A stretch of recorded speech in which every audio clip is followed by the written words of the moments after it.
Well, guys, man, I don't know what it is about these ex-Colorado Buffalo players that jump in the transfer portal, and once they leave, they want to start taking shots at Deion Sanders and the Colorado Buffalo organization. And I can't believe that one of their prized possessions 2 years ago is taking shots at his former coach and former school, the Colorado Buffaloes. You are now tuned into a brand new episode of the Simply Ball Dropping Podcast. I'm your host and the man behind the mic, K Sapp.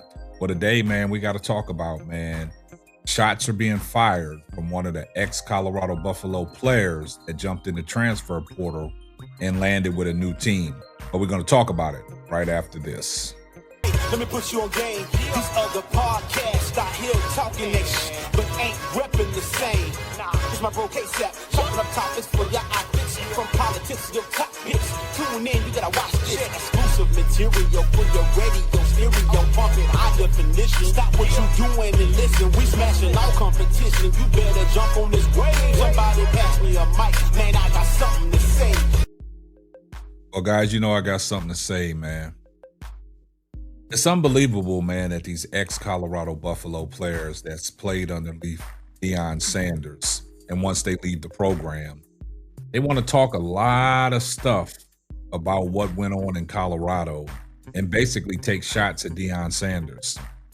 Now, we got to talk about Jordan Seaton. Jordan Seaton was one of Colorado's prized possessions 2 years ago, and basically Deion Sanders and the Colorado Buffaloes, they put the national spotlight on Jordan Seaton when he was making his decision on what school he was going to choose. He appeared on ESPN to drop the news, and everything that Jordan Seaton did, it was covered by well-off media. He was put in the limelight. He was put in the spotlight, and it seemed like, you know, he was having a good time with his relationship with, you know, Shedeur Sanders, Shiloh Sanders, Travis Hunter, and the list goes on. And it's extremely disappointing for him to jump in the transfer portal. And once he leaves and lands with LSU, he starts talking, you know, reckless and taking shots toward Deion Sanders, which is not a good look after Deion Sanders and his whole Colorado Buffalo organization put the spotlight on you. And you was one of the big prize possessions, you know, coming out. When you came out of IMG Academy, there was different schools that courted you, and you chose to go to the University of Colorado. And now that Colorado wasn't doing too good after Shedeur Sanders left and Travis Hunter left and all the other guys that made it into the NFL, and the team has sputtered backwards, you jumped in the transfer portal thinking that everything on the other side was going to be greener pastures. But everything that you did in Colorado was well documented. To me, it seemed there was no bad blood. But for you to come out in your interview and talk about Deion Sanders the way that you did, because even though you didn't mention Deion Sanders' name, you took a shot at Deion Sanders and the whole Colorado Buffaloes organization as a whole. Jordan Seaton is one of them offensive tackles that he's going to make a name for himself. But you didn't have to go out the way that you did and to slander, you know, the Colorado Buffaloes organization and take shots at Deion Sanders on the way things was ran in Colorado. It seems like a lot of ex-players that played underneath Deion Sanders, once they leave, they want to do that tell all. And this seems to me that, you know, Jordan Seaton was excited to get this off his chest and to explain to the people how different it was in Colorado versus the new team he's on in LSU. So let's take a listen to what Jordan Seaton said, and then after he's done, we'll come back and I'll finish up. So can we talk about your body transformation? When you left Colorado, how much did you weigh, and now what do you weigh now?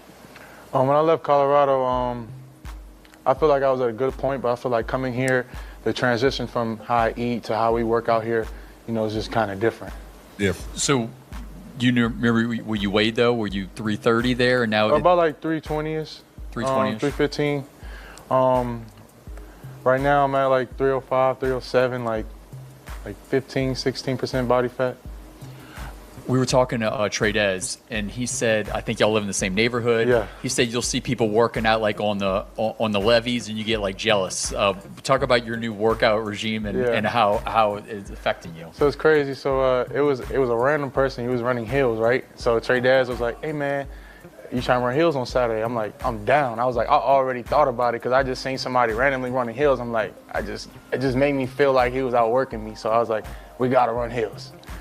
So we were on the same page without even knowing, which was crazy. Your decision to come to LSU from Colorado, can you kind of take us back? Because it was quite a courtship, and Coach Kiffin, I think, came out to see you. How did that all go down? Yeah, my decision to come here was just based off, it just means more, you know? Coach uses that quote, it's just different here, and I really believe that. Being here is really just different from how we train to how we work. And the word extra around here. Everybody, we're big on extra because just doing what's required is not enough. You talk about it being different, your transition from Colorado here to Baton Rouge. Had you been to Baton Rouge before? This is my first time, but I'm loving it. I would ask you if you had eaten any good food, but it looks like you're on the straight and narrow, so you haven't really done. Did have crawfish one time, that was good, but besides that, it's meal preps and protein shakes. What kind of, for you to get here to take on that mindset of, hey, I'm gonna get my body right, where did that come from?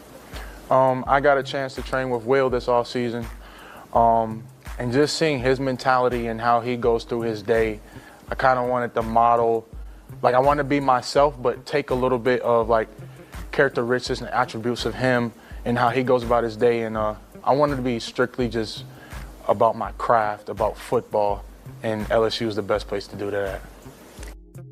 Now, you heard what Jordan Seaton had to say, man. And basically, man, he was taking a lot of shots at Deion Sanders in that program. And the reason why I say that, if you listen to what he said, he's talking about it just felt different. The way we train, the way we eat, the way we want to do more extra. Well, as an individual, you can't teach an individual to go out and get extra. That's just in you. That's something that you had to take upon yourself to do. If you wanted to do extra, you should have did extra while you was at Colorado. If you wanted to train more, you should have went out and trained more. Just like you said, you wanted to run these hills. When you saw somebody do it, you could have did all that in Colorado. But for you to slander Deion Sanders and that Colorado Buffaloes program for the time that you was there, downplaying everything that you achieved and everything that Colorado and well-off media showed in the national spotlight, it seemed like everything was okay. And when you're talking about, you know, it just felt different coming to LSU, this was the right choice for you. Probably it was the right choice for you. I mean, because you're entitled to do what you need to do as a collegiate athlete, but you didn't have to come out and say things the way you said. That's a bad look, Jordan Seaton. That's a real bad look. I mean, it seems like your comments was a little personal. You know what I'm saying? I don't know how y'all ended the relationship in Colorado. I don't know what you and Deion Sanders' relationship is. I don't know what you and Shador or Shiloh's relationship is, or Travis Hunter. But for you to say the things that you said, it makes it look like that program at Colorado was basically just a fun ride for you. Nothing got accomplished, nothing got achieved. And for you to say that, it's just a bad look that you would want to come out the way Deion Sanders and the Sanders family embraced you as a collegiate athlete and took you under their wing and basically advertised you in majority of the well-off media videos when it came to the Colorado Buffaloes on some of the things of the weightlifting, the practices. You was always captured in there. And for you to say the things that you said, you just kind of disrespected Deion Sanders, man. And a lot of people are looking at you side-eyed, and that's why your name is trending, because of the fact that you came out and spoke so candidly and effortlessly talking about Deion Sanders and the Colorado Buffaloes. I see everybody in the comments section. #salute. Appreciate everybody for their support, all the prayers, all the comments. I appreciate it all. Appreciate you guys understanding and rocking with me and supporting the channel and not going nowhere. Appreciate all the love and support. But if you're not subscribed to the channel, do me a favor, hit the subscribe button, turn your post notifications on so you know every time Simply Ball drops another hot banger. Oh yeah, just in case I forgot. Tell a friend to tell a friend. It might not be for you, but it might be for them. I see everybody in the comment section. #salute. And this is going to wrap up another episode of the Simply Ball Dropping Podcast. I'm your host and the man behind the mic, K-Sap. Catch you on the next one. Deuces. Thanks for listening to the Simply Ball Dropping Podcast. Be sure to subscribe, like, and share on all major platforms. That's all, folks.